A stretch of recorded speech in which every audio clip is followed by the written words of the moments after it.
اعوذ باللہ من الشیطان الرجیم بسم اللہ الرحمن الرحیم سورۃ زخرف آیا 26۔ اننی براء مما تعبدون، یقیناً میں ان چیزوں سے بالکل بری ہوں جن کی تم عبادت کرتے ہو، یعنی میں ان معبودوں سے بیزار ہوں جن کی تم عبادت کرتے ہو۔ میں ان سے سخت نفرت کرتا ہوں اور ان کی عبادت کرنے والوں سے دشمنی رکھتا ہوں۔ اللہ سبحانہ تعالیٰ فرماتے ہیں، تمہارے لیے ابراہیم میں اور جو لوگ اس کے ساتھ تھے ان میں یقیناً اچھا نمونہ ہے، جب انہوں نے اپنی قوم سے کہا کہ بلا شبہ ہم تم سے اور ان سے لا تعلقی کا اظہار کرتے ہیں جن کی اللہ تعالیٰ کے سوا تم عبادت کرتے ہو۔ سورۃ ممتحنہ آیا 4۔ ابراہیم علیہ السلام نے توحید کی دعوت دی اور بتوں کی بندگی سے اپنی نفرت کا اظہار کیا۔ ابراہیم علیہ السلام نے آباء و اجداد کے عقائد کو ترک کر کے صاف صاف الفاظ میں تردید کی۔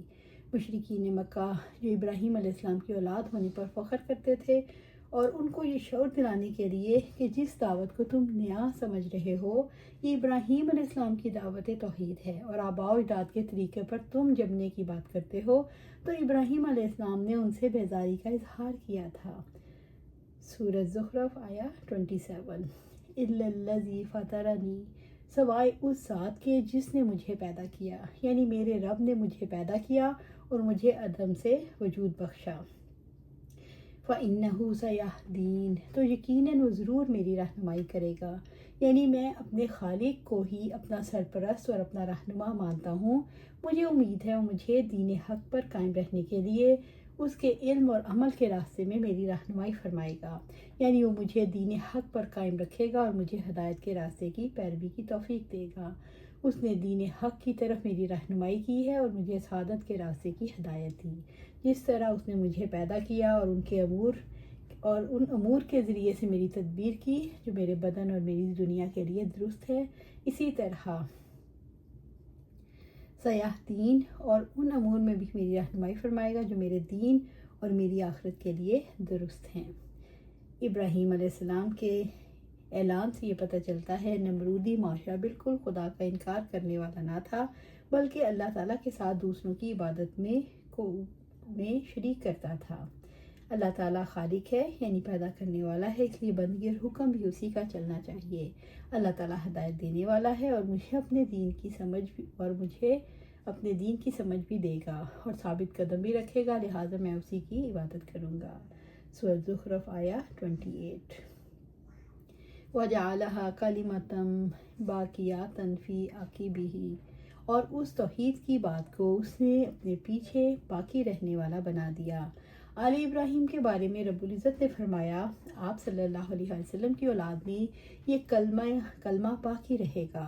آپ صلی اللہ علیہ وسلم ہی کی اولاد اس مقدس کلمہ کی نشر و اشاعت میں جان اور دھڑ کی بازی لگاتی رہے گی، اور سعید اور نیک لوگ اسی گھرانے سے توحید کا آب لال نوش فرمائیں گے۔ خلاصہ یہ ہے کہ یہ میرا گھرانہ معلم اسلام اور دین قرار دیا گیا۔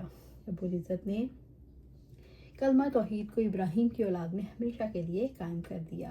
ابراہیم علیہ السلام نے اپنی اولاد کو توحید کی وصیت کی، جیسے اللہ سبحانہ تعالیٰ فرماتے ہیں، اور اس کی وصیت ابراہیم علیہ السلام نے اپنے بیٹوں کو کی۔ سورۃ بقرہ آیا 132، یعنی انہوں نے یہ وصیت کی کہ وہ اللہ تعالیٰ کے سوا کسی کی عبادت نہ کریں، اور یہی کلمہ لا الہ الا اللہ جس کو ابراہیم نے اپنے بیٹوں کے لیے ورثے کے طور پر چھوڑ دیا، لعلہم یرجعون، تاکہ وہ رجوع کریں، یعنی وہ اس کلمے کی طرف رجوع کریں، یعنی صرف اللہ تعالیٰ کے لیے اپنی عبادت کو خالص کریں، اور غیر اللہ سے برات اور بیزاری کا اظہار ہے۔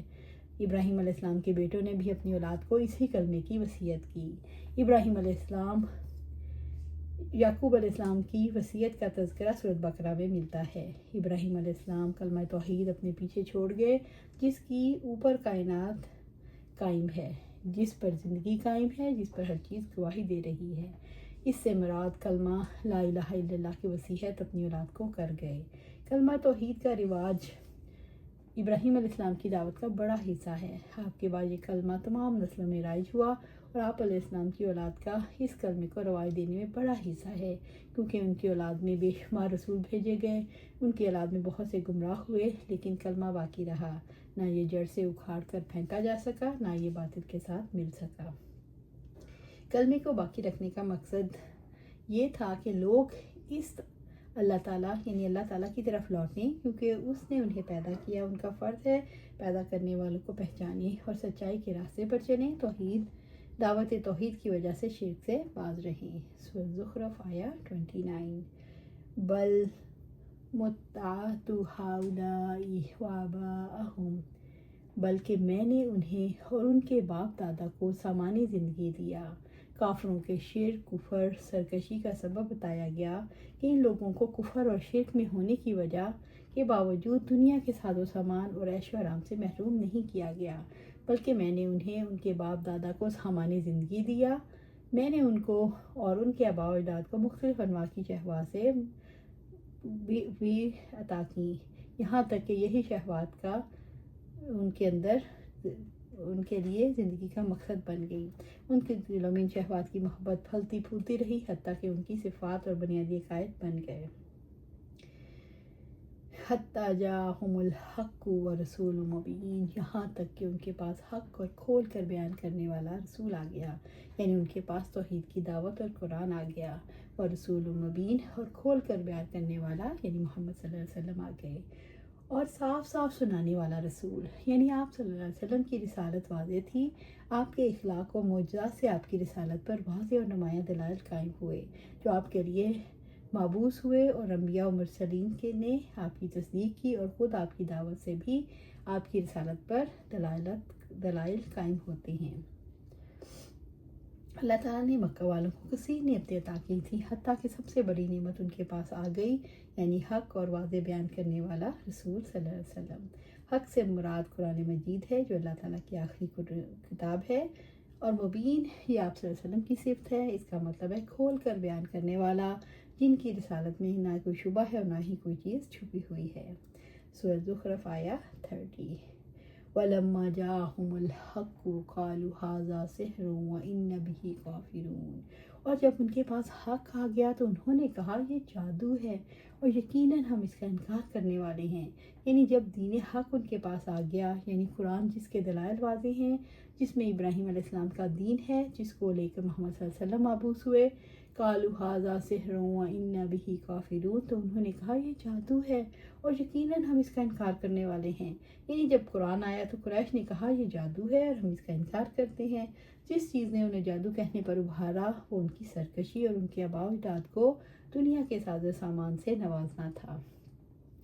رب العزت نے فرمایا سورہ یونس میں، چنانچہ جب ہمارے پاس سے حق ان کے پاس آ گیا تو انہوں نے کہا یقیناً یہ ضرور کھلا جادو ہے۔ موسیٰ علیہ السلام نے کہا کہ کیا تم حق کو یہ کہتے ہو جبکہ وہ تمہارے پاس آ چکا ہے؟ کیا یہ جادو ہے؟ حالانکہ جادوگر فلاح نہیں پاتے۔ حق کو جادو قرار دینے کی وجہ کیا تھی؟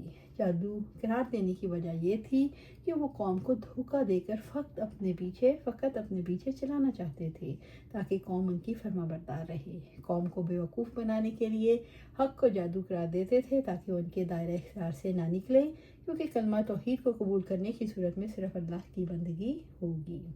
اللہ سبحانہ تعالیٰ سے دعا ہے ہمیں قرآن پر عمل کرنے کی توفیق دے، اس پہ جمع دے، اور جنت الفردوس کے اعلیٰ مقام پر اپنے پاس گھر عطا فرمائے۔ آمین یا رب العالمین۔